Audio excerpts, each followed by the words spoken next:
Bismillahirrahmanirrahim. Assalamualaikum warahmatullahi wabarakatuh. Hamdan wa syukran lillah wa usalli wa usallimu ala rasulillah Sayyidina Muhammad ibn Abdillah wa ala alihi wa ashabihi wa mawalah, amma ba'du. Saudara-saudaraku yang dirahmati Allah subhanahu wa ta'ala, alhamdulillah wa syukrulillah, kita bisa berjumpa lagi dengan channel saya ini. Dan saya selalu doakan semoga kalian semua ada dalam sehat walafiat dan selamanya ada dalam limpahan karunia juga rahmatnya Allah subhanahu wa ta'ala. Saudara-saudaraku yang dirahmati Allah subhanahu wa ta'ala, di video kali ini insya Allah saya akan membicarakan masalah sujud sahwi. Sujud sahwi adalah sujud yang sunnah kita laksanakan apabila di dalam sholat ada yang lupa mengerjakannya, yaitu lupa kita mengerjakan sunnah ab'ad atau kita lupa kepada bilangan rakaat sholat kita. Di antara yang termasuk sunnah-sunnah ab'ad sholat itu yaitu tasyahud awal, membaca sholawat kepada Nabi di dalam tasyahud awal, lalu membaca doa kunut subuh,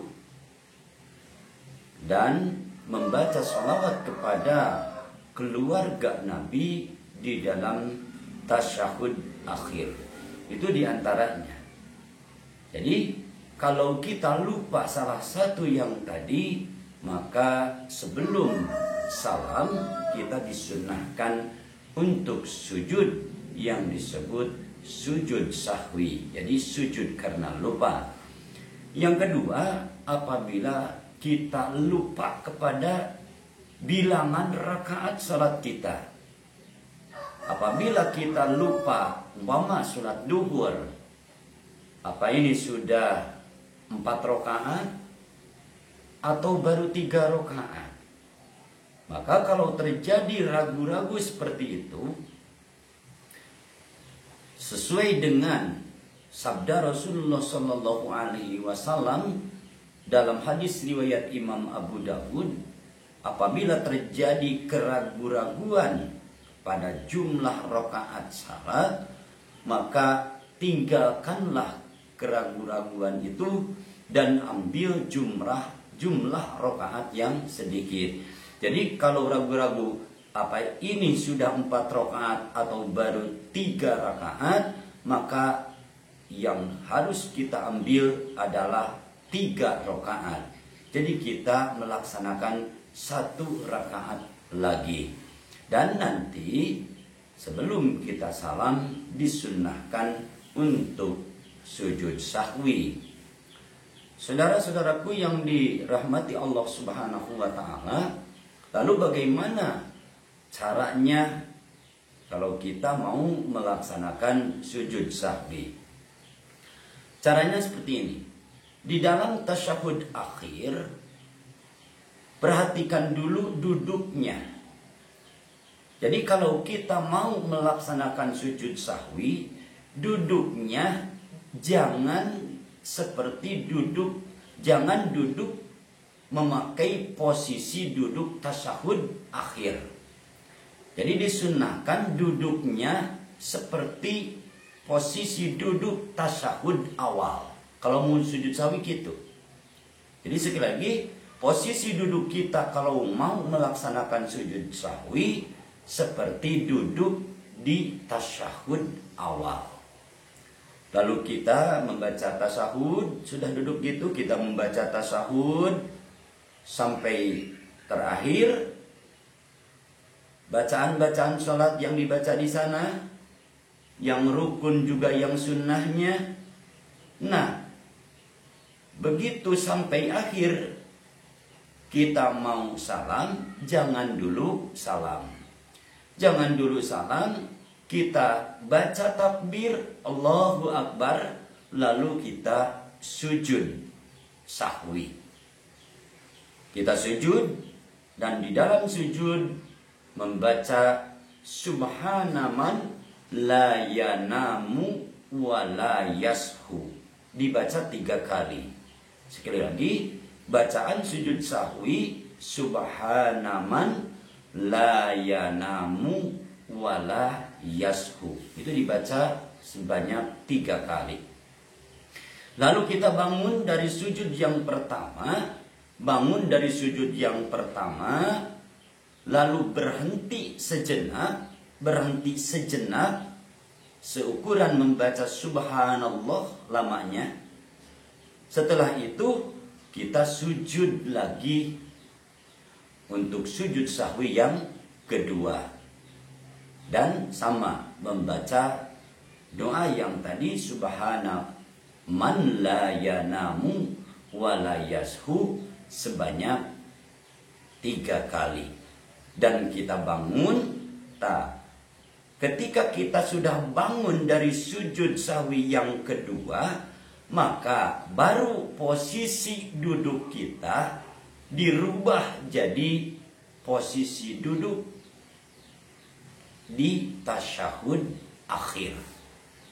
Sekali lagi, ketika kita sudah bangun dari sujud sahwi yang kedua, baru kita, tadinya kan duduk kita duduk seperti tasyahud awal. Setelah kita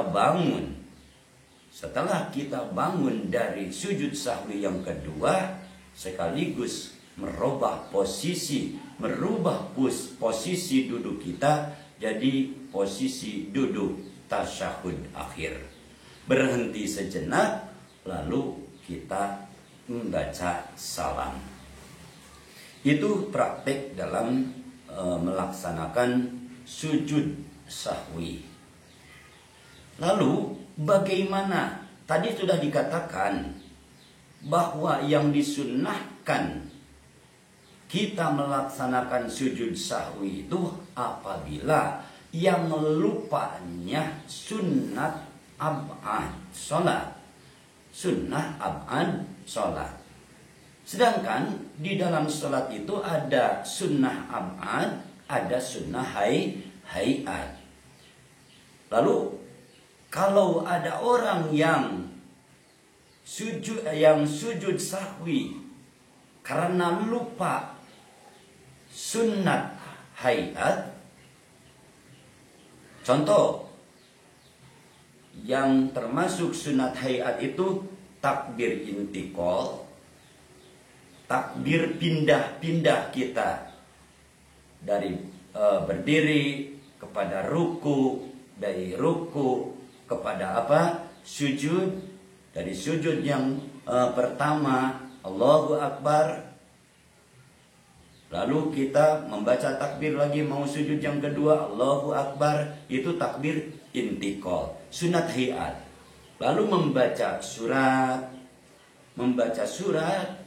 sesudah membaca Fatihah kan sunnah membaca surat pendek atau membaca sebagian ayat dari Al-Quran. Itu hukumnya sunnah hayat. Lalu bacaan tasbih di dalam ruku, subhana rabbiyal azimi wa bihamdihi, itu sunat hayat.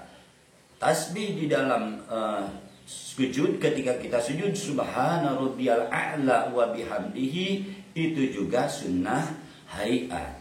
Jadi apabila ada orang yang sujud sahwi karena lupa tidak melaksanakan sunnah hayat, maka itu tidak disunnahkan.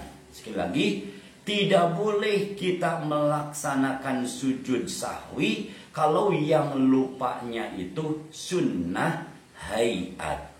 Bahkan sebagian besar ulama-ulama fuqaha, apabila ada orang yang sengaja melaksanakan sujud sahwi karena meninggalkan sunnah hayat, maka sholatnya batal.